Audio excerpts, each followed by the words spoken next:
sommes à la seconde partie de notre interview, puisque nous avions eu tout à l'heure la première partie. Alors la seconde partie, je vais rappeler au peuple ivoirien qui aura le privilège de suivre cette émission, que vous êtes une femme d'affaires et que vous avez investi en Côte d'Ivoire et vous avez l'expérience en matière d'immigration en Suisse. Et c'est pour tout ça qu'il y a cette interview. Alors, et voilà, madame, je vais vous demander comment est-ce que vous voyez, par exemple, l'immigration en Suisse dans le cadre d'un Black, d'un Africain ou d'un Ivoirien? L'immigration en Suisse, je les vois bien. C'est pas difficile l'intégration d'un Black en Suisse alémanique avec les problèmes de langue, tout ça? C'est un peu difficile. C'est un peu difficile parce que bon, il y a aussi la langue. Et puis bon. Bon, je me mets dans la peau. Si vous voulez, je reformule ma question d'une autre façon. Je me mets dans la peau d'une Ivoirienne d'Abidjan qui se dit, ben tiens, moi je vais en Suisse chercher un homme blanc. Comment est-ce que ça peut se passer? Puisque vous êtes marié à un blanc. Oh là là! Et voilà justement les questions que les Ivoiriennes se posent là-bas quand on va en vacances. C'est facile dans un monde où on ne parle pas la langue, tout ça, comment ça se passe? C'est aussi facile, mais c'est pas trop facile aussi. Expliquez un peu comment. Parce que bon, vous savez, bon, quand on arrive ici en Europe, surtout en Suisse, on se croit, on pense que c'est facile, mais les choses sont pas faciles. Parce que le mari, après arriver à un bon moment, bon, il peut te laisser aller prendre sa soeur, ou bien arriver à un bon moment, il se dit bon, ok.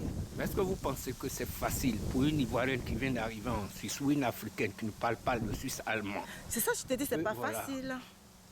C'est pas facile. Bon, donc en clair, vous conseillez à nos sœurs de ne pas tenter cette expérience? Si, ils peuvent tenter. Mais il y a des déceptions après. Bah, ok, donc c'est pas aussi facile. C'est pas aussi trop facile. Bon, ok. Alors, donc maintenant, on va aller sur un terrain qui concerne les Ivoiriens de Zurich. Mais est-ce qu'il y a une certaine solidarité au niveau de notre communauté ici? Si. Comment est-ce qu'elle fonctionne, cette solidarité? La solidarité, elle fonctionne, bon... Dans le cadre, on le dit ici, dans le cadre seulement des activités funèbres, oui, n'est-ce pas? Mais est-ce qu'à part ça, il y a une association des Ivoiriens capables d'intervenir en urgence quand un Ivoirien est... Si, oui. Oui, oui. Bon, oui. ok. Bon, donc, bon, voilà, vous, quel est ce rôle que vous jouez réellement en tant qu'ancienne, en tant que doyenne dans cette communauté ivoirienne? Bon, moi, en tant que doyenne, en tant qu'ancienne, bon, quand on m'appelle, je vais d'urgence, j'aide. Et vous avez déjà aidé, hein? Oui, j'ai déjà aidé plusieurs fois, à plusieurs reprises. Dans quelle situation? Dans tout, dans un peu de tout. Dans le mariage, dans les deuils, dans les anniversaires, un peu de tout. Ok, donc voilà, comme vous le dites, vous êtes très active au sein de notre communauté. Mais est-ce que, bon, quand vous portez un regard, par exemple, sur cette communauté-là, comment est-ce que vous voyez son avenir? Parce que quand même, vous le dites si bien, mais on constate sur le terrain une certaine, tu vois, désorganisation. Il n'y a pas de solidarité en clair entre les Ivoiriens. Comment est-ce que vous oui, mais là, je ne suis pas là pour répondre à ça. Je ne suis pas là pour répondre à ça. Okay. Parce que tout un noir restera toujours un noir. Voilà. Vous comprenez? Oui. Donc, moi, ce que je peux faire, ce que je peux aider, moi, de mon côté, oui, je le ferai. Mais pour les autres, je ne suis pas là pour juger qui que ce soit. Okay. Bon, donc en clair, Madame Rose, donc Rosa Djoua, excusez-moi, oui. Et vous, le but, par exemple, d'un immigré ivoirien, c'est de faire quoi? Parce que notre pays, en ce moment, est en situation d'émergence. C'est quoi? Que doit être le rêve d'un Ivoirien en Suisse? Le rêve d'un Ivoirien, c'est qu'il bosse bien, il travaille, hein, qu'il amène un peu d'argent en Afrique pour aider sa famille. Et puis bon, Vous avez assez de projets, à part ce que vous avez fait personnellement à votre compte en Côte d'Ivoire. Vous avez des projets caritatifs, c'est-à-dire l'aide à la communauté. Ben oui, oui. C'est pour ça que j'avais créé une association, l'association des Akans. Bon, malheureusement... Bon, mais on revient encore à cette association. Pour cette association que vous aviez façonnée de toutes pièces, et moi-même je fus témoin que vous la financiez, mais que s'est-il passé? Parce que vous aviez été battu aux élections organisées par cette même association. Pourquoi? Non, j'ai été battu parce que, bon... Vous savez, les gens ne sont pas trop honnêtes.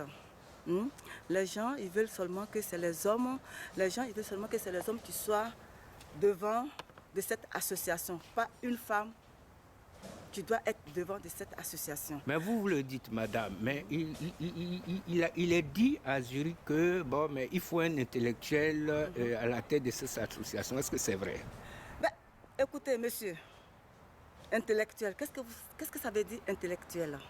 Expliquez-moi un peu, parce que là... Bon, en fait, c'est eux qui le disent. Pour moi, bon, je sais pas, pour moi, un cadre est différent d'un intellectuel dans la mesure où le cadre peut participer aux activités de développement de son pays. Donc, c'est eux qui parlent d'intellectuel. Donc, moi, je ne sais pas ce qu'ils veulent intellectuel, dire. Voilà. Eux-mêmes qui parlent d'intellectuel. Ouais. Qu'est-ce qu'ils font ici en Suisse? Quel genre de travail ils font ici en Suisse? Bon, d'accord, on ne va pas essayer de dénigrer qui que ce soit, je suis désolée. madame. Non, il faut mettre ça dedans. On ne va pas dénigrer qui que ce soit. Non, il faut mettre ça dedans. Voilà. Non, oui, bien sûr. Bon, voilà, donc on va dépasser ce chapitre. Moi, je pense que vous avez été victime d'une... Quand tu es intellectuel, tu ne viens pas ici pour laver les assiettes, hein? Tu ne viens pas ici pour ramasser, pour ramasser les poubelles. Je suis désolée. Oh, madame, ne vous énervez pas. Ne vous énervez pas, mais je pense que c'est lui qui vous a battu aux élections. En fait, je ne sais pas ce qu'il fait, on ne va pas en parler. Mais c'était un chapitre. Pour moi, c'est malheureux qu'une femme comme vous, qui avez eu l'intelligence de promouvoir une association, vous soyez battue aux élections. Vous avez maintenant dit ici, devant le public, quel sera l'avenir de cette association. Parce que vous êtes son énergie, vous êtes son essence. Sans vous, rien ne va avancer. Ben, je sais pas mais comment si faut te répondre parce que là... Parce que vous l'aviez fait pour je l'ai fait, mais je sais pas. Bon, j'ai été battue comme vous le dites. Oui. Hein? Ben, on verra. C'est l'avenir qui nous dira comment l'association va évoluer après. Mais le but de cette association, c'était quoi au juste, madame? Le but de cette association... Le but de cette association, c'est, comme je te l'avais dit au début, c'est de créer des sociétés. Si on peut créer une société à Abidjan, si on peut faire un hôpital à Abidjan, si on peut faire... Donc une association caritative. Caritative, ok. Ouais. Mais pourquoi une association caritative amène à une confrontation de ces animateurs? C'est cela le problème, justement. Vous savez, je ne sais pas quoi vous dire là. Je ne sais pas. Ok. Alors, donc, si vous avez un dernier mot, par exemple, ce serait quoi, madame, votre rêve de voir la société ivoirienne évoluer? C'était quoi? La société ivoirienne d'ici et de là-bas? La société ivoirienne d'ici, j'aimerais que les gens soient ensemble, hein, unis. Pas trop de... Qu'on ne se bouffe pas le nez, qu'il n'y ait pas de confrontation. Qu'ils soient ensemble parce qu'il y a trop de confrontations ici en Suisse.